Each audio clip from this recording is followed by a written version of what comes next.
बिस्मिल्लाहिर्रहमानिर्रहीम नहमदुहु व नुसल्ली अला रसूलिहिल करीम अम्मा बाद फ़अऊज़ु बिल्लाहि मिनश शैतानिर रजीम बिस्मिल्लाहिर्रहमानिर्रहीम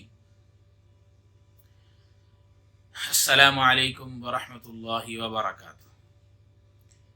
बहुत सारे साथियों के इसरार पर हम अपनी ये ऑनलाइन क्लासेस का आगाज़ कर रहे हैं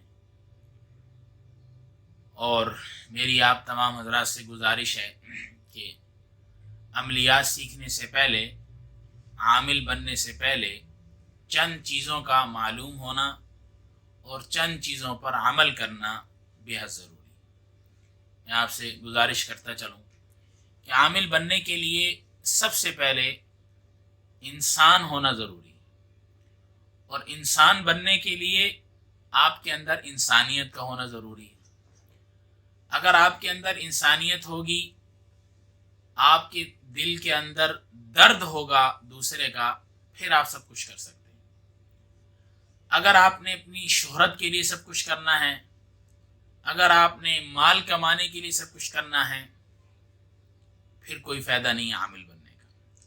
अगर आपने अल्लाह की रज़ा के लिए करना है कि मैं ये जो अमल सीख रहा हूँ, ये जो मैं अमल कर रहा हूँ, मेरा मकसद ये है कि मैं अल्लाह की रज़ा के लिए अमल करूं, मखलूक की खिदमत करूं, अल्लाह ताला मेरे से राज़ी हो जाएं। उसके लिए अगर आपकी नीयत होगी, आपका इरादा सही होगा, तो फिर अल्लाह ताला की मदद भी शामिल हाल हो जाएगी। आमिल बनने के लिए जो चंद चीज़ें ज़रूरी हैं, मोटी मोटी वो मैं अर्ज़ कर देता हूँ। ऐसे तो बेशुमार आपने बयानात सुने हैं, उसमें मुख्तलिफ़ आमिल हज़रात का मुख्तलिफ़ तरीक़ाकार होता है, हर आमिल अपने हिसाब से चीज़ें बताता है। सबसे पहले आपका रिज़्क़ हलाल होना बहुत ज़रूरी है। हर वक़्त वज़ू में रहना बहुत ज़रूरी है।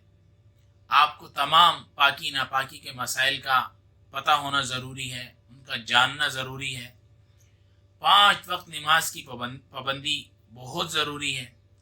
अगर नमाज की पाबंदी नहीं होगी, वज़ू में हर वक़्त नहीं रहेंगे, आप पाक नहीं रहेंगे, फिर ज़ुबान आप देखें कि आप ज़ुबान कैसे इस्तेमाल करते हैं, अपनी ज़ुबान की हिफाजत कैसे करनी है, ज़ुबान से कौन से अल्फाज मैंने निकालने हैं और कौन से अल्फाज मैंने नहीं निकालने, गालम गलोच नहीं करनी, गाना नहीं गाना, झूठ मैंने नहीं बोलना।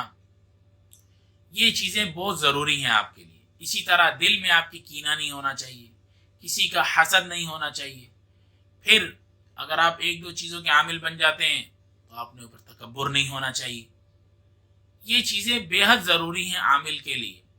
अगर ये चीज़ें आपके अंदर होंगी तो आप एक अच्छा आमिल बन सकते हैं। हाँ, आमिल बनने के लिए सिर्फ आमिल नहीं बनना, बल्कि आमिल भी ऐसे बनना है कि कामिल आमिल बनना है, कि आपकी ऐसी तासीर होनी चाहिए आपके अमल के अंदर कि अगर आप किसी को दम करें तो पता चले कि इसको दम किया है। और दम करने के लिए आपके अपने अंदर भी दम होना चाहिए। अगर आपके अंदर ही दम ना हो तो आप दूसरे को क्या दम करेंगे। हाँ, अमलियात आपने सीख ली, 2 अमल आपने कर लिए तो आप ओ भाई मैं बहुत बड़ा आमिल बन गया, ऐसा नहीं है। मजनून को दम करने से पहले, जिन्नात वाले को दम करने से पहले, जादू वाले को दम करने से पहले, नासूर वाले को दम करने से पहले, कैंसर वाले को दम करने से पहले, नजर ज़दा को दम करने से पहले आप अपने आप को तोल लें कि मैं इस काबिल हूं कि मैं दम कर सकता हूं। ये ना हो कि आपका दम पर आपका दम निकाला है।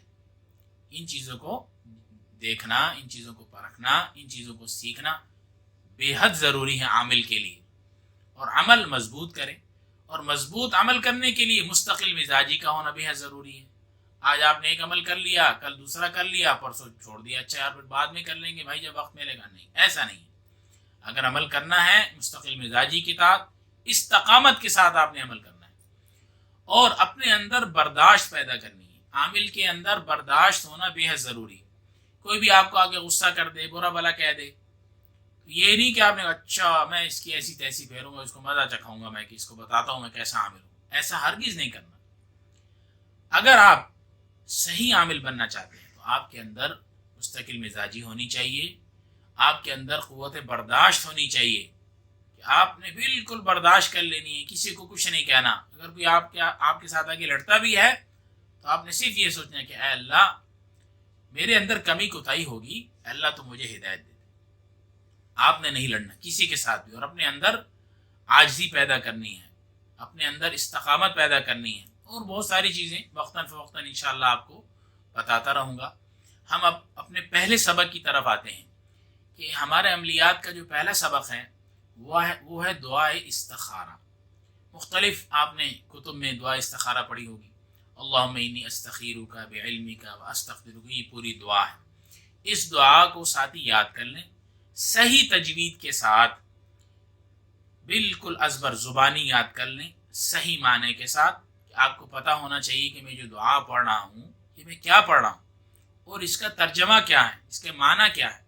یہ آپ اچھی طرح اس کو یاد کر لیں گے، پڑھ لیں گے، اور اس کے بعد آپ سبق شروع کریں گے۔ رات کو آپ نے سونے سے پہلے 2 رکعت نماز نفل ادا کرنی ہے۔ پہلی رکعت میں کوئی بھی سورت پڑھ سکتے ہیں، دوسری رکعت میں کوئی بھی سورت پڑھ سکتے ہیں۔ سلام پھیرنے کے بعد دعا استخارہ کو 7 دفعہ پڑھنا ہے۔ پاک جگہ ہونی چاہیے، یعنی بستر پاک ہونا چاہیے، بدن پاک ہونا چاہیے، قبلے کی جانب رخ کر کے آپ آرام کریں گے، سو جائیں گے۔ 7 دن یہ عمل کرنا ہے۔ اس دوران کوئی بھی آپ کو خواب آتا ہے، آپ نے اس کو لکھ لینا ہے، اور کسی اچھے تعبیر دان سے اس کی تعبیر لے لینی ہے۔ اگر کچھ نظر نہیں آتا کوئی ضروری نہیں ہے کہ آپ کو نظر آئے۔ 7 دن کے بعد پھر آپ نے ہر روز 41 مرتبہ اس دعا کو پڑھنا ہے سونے سے پہلے، اور 41 دن تک یعنی 41 ڈیز تک اس عمل کو آپ نے کرنا ہے۔ یہ ہمارے عملیات کا پہلا سبق ہے۔ پھر انشاءاللہ العزیز آپ کو فوائد معلوم ہوں گے کہ پہلے سبق کے کیا فائدے ہیں، کیا کچھ اس پہلے عمل سے ملتا ہے۔